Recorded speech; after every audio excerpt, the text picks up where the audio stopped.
Okay, this video is on the electromagnetic spectrum. It's also sometimes called the EM spectrum. And I was going to add that for you. Okay. So you'll sometimes hear me refer to it as the EM spectrum. Okay, so at some point in your science career, you should have come in contact with this, even if it was just a brief overview. And so basically what we're going to talk about is that all types of light can be broken down into one of these 7 types of electromagnetic radiation. Okay, now when we think radiation, we often think like bad, something that's bad. But that's not true. So even the light that we see every day is referred to as radiation. So there are 7 types. So I'll just briefly go through these. So radio waves, that's what allows you to listen to the radio in your car. Microwaves, of course, are the energy that's used to cook your food. And also that's obviously where they got the name for the appliance. Okay. Infrared is what allows kind of like heat vision. If you've ever seen somebody looking through a pair of heat vision glasses, it picks up a heat signature. Visible light, of course, is what allows us to see everything that we see. And the visible light can be broken down into the colors of the rainbow, which we'll talk about briefly. And then there's ultraviolet or UV. UV light comes from the sun, and you may be familiar with that because if you've ever read a sunscreen bottle, it'll say protects against like UVA and UVB rays, which are 2 types of radiation that comes from the sun. Then you have x-rays. We've all had an x-ray, even if it's just our teeth at the dentist office. And then gamma rays are what are often used in radiation treatments for cancer. Okay, so based solely on that discussion, I bet if I asked you to label which side of the spectrum, the left or the right, is the higher energy side, you'd be able to do it. I hope you would pick this side. If you think about when you go to the dentist and you get x-rays, they put that big metal, whatever you want to call it, protection piece on you to protect most of your body from the x-rays, because x-rays are pretty high energy. So I'm going to label this side as high energy, which means the left-hand side would be the low energy side. Okay, so that means that, x-rays have more energy than visible, and visible has more energy than micro, and microwaves have more energy than radio waves. Okay, so I hope that makes sense. Okay, so from here, we'll talk just briefly that we already said visible light can be broken down into the colors of the rainbow, and those colors are red, orange, yellow, green, blue, indigo, and violet. There's an acronym to help students or to help anybody remember those colors in the order, and the acronym is Roy G. Biv. Okay, it's not really a person. Red, orange, yellow, green, blue, indigo, violet, and that's just the colors of the rainbow. One way you can always think about how this kind of matches up, is that infrared, backs up to the red part of the spectrum. And then ultraviolet backs up to the violet part of the spectrum. So even if this picture were reversed, which sometimes, like if you just Google electromagnetic spectrum, some of them, gamma is over here and radio is over here, which is fine. That just means that this is flipped. But it doesn't matter because their chart would just be going from, high energy would be here to low energy. So, but that's one way you can think about that and how that pertains to how the colors would lie in the spectrum. Okay, so keep that in mind. All right, so we'll keep coming back up to this picture, but one thing I want to talk about is that all these types of radiation, I'm still in purple. So all radiation travels through space as a wave. Okay, and there are certain parts of a wave that we should be able to identify. So I'm going to draw you a picture. Okay, and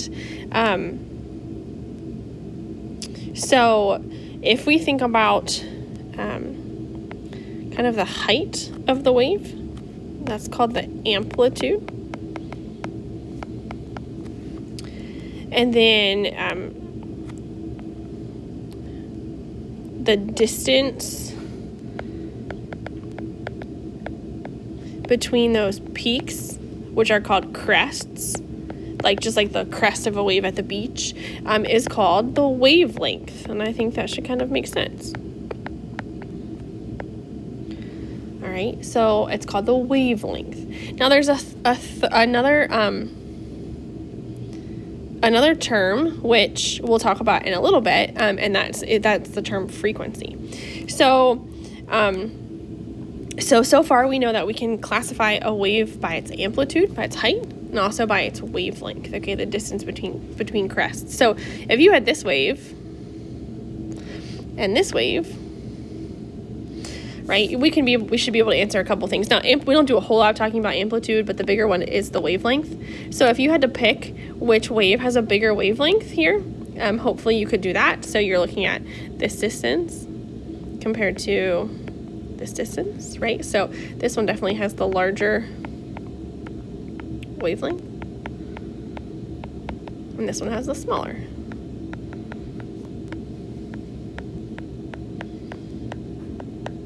Okay, now I actually drew a wave on my picture up here, and so the wave looks kind of like this, right? And then they get real close together. So this end is the large wavelength, right, because it's a big distance. And then the right hand side is a small wavelength. Okay, we'll come back to why that's important a little bit later. And okay, what next? All right, we'll go to, so we just defined wavelength. The other thing I want to define is something called frequency. So we've just defined wavelength, which is the distance between the crests. Now we're going to define something called frequency. And if you think about the word frequency, like in everyday life, or frequent, right? How frequently something happens, it kind of means how often something happens. So frequency of a wave is how many crests pass a certain point in a given amount of time. So I will draw you two more pictures. Okay, and so if you can imagine that there was like a detector or something here, and we were looking for how many crests, were to pass this point, okay, versus how many of these crests were to pass this point, say in 30 seconds or something like that. Well, this wave down here is all those crests, because they're closer together, they're going to pass this point much quicker than this one is going to, because they're so much farther apart. So this wave, this first wave, would have a small frequency, and the second one would have a large frequency. Okay, and if you stop and think about that, I think that does make sense. How many of those crests are passing that point in a certain amount of time, okay? So if we go back up to my picture, I can now do one more thing, which is I can now add frequency to this. So this side, So this side of my spectrum, okay, where those crests are really close together, this is going to have a large or big or high, whatever word you want to use, frequency. And the left side is going to have a small frequency. And this is important. Okay? And we'll come back to that discussion in a few minutes. All right, so where to from here? Well, there's a couple other things I want to talk about, which is the fact that all waves travel at the same speed, and that is the speed of light. Okay, it's very fast. Just for your information, you don't have to memorize this or anything, but the speed of light gets the variable c, and it is 2.998 times 10 to the 8th meters per second. That's huge. That's a huge number, okay? So the speed of light is very fast. So all of these types of light or radiation are traveling through space at the exact same speed, okay? So the speed is constant. Okay, so now I want to talk about two terms that are called inversely and directly proportional. So let's do inverse first. So the definition of an inversely proportional relationship is this. As one variable increases, we'll say, the other decreases. Okay, so you'll see me, well, if we were in class, you'd see me using my hands to say, like, as this thing gets bigger, this thing gets smaller. Okay, should remind you of electron configurations. But anyway, that's a story for another day too. But so how is this important to us? Well, it's important for us in this chapter because, look, if we scroll back up here, okay, we have a couple relationships that we now know are inversely proportional, as one is bigger, one is smaller. So if we look, so if I have high energy or big energy, then I have a small wavelength. That's inversely proportional. The higher the energy, the lower the wavelength. Okay, so we'll say energy. Oh, can't spell.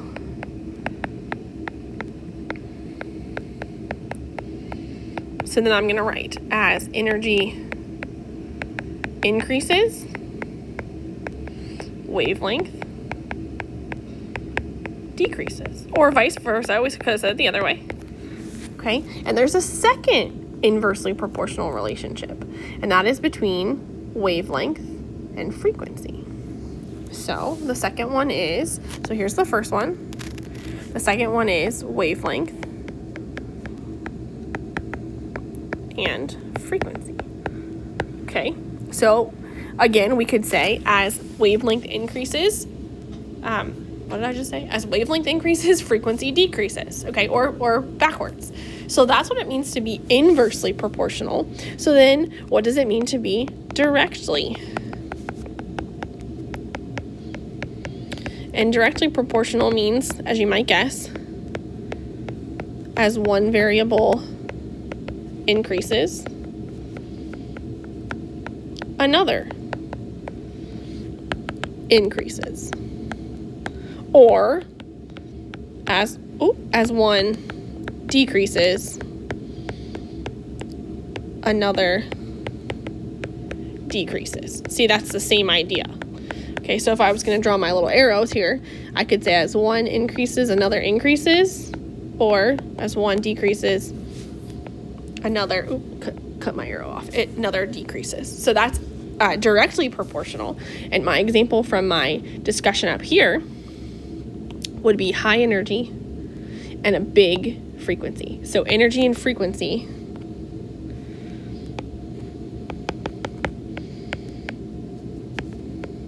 are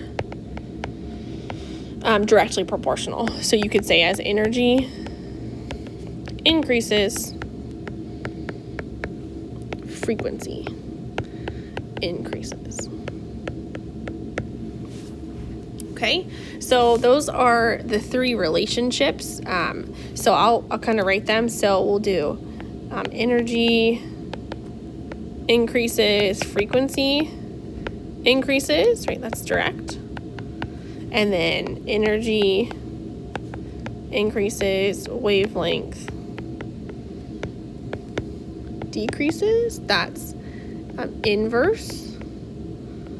And then frequency increases, wavelength decreases. That's also inverse. Okay. So how could you use this? Well, you could use this by, like, if somebody said that, I don't know, wave A has a larger energy than wave B, and maybe they say, thus, wave A has a what? Wavelength than wave B. Okay, and you had to fill in this blank. Well, we could do this even if we don't know what types of radiation they are by using these relationships. So wave A has a larger energy than wave B. So wave A has what kind of wavelength compared to B? Well, if it's got a bigger energy, we're looking for the relationship here between energy and wavelength. So energy, and here it is, right? So if wave A has a bigger energy, then it's going to have a smaller wavelength because it's inversely proportional. And that's the type of question you should be able to answer after watching this video.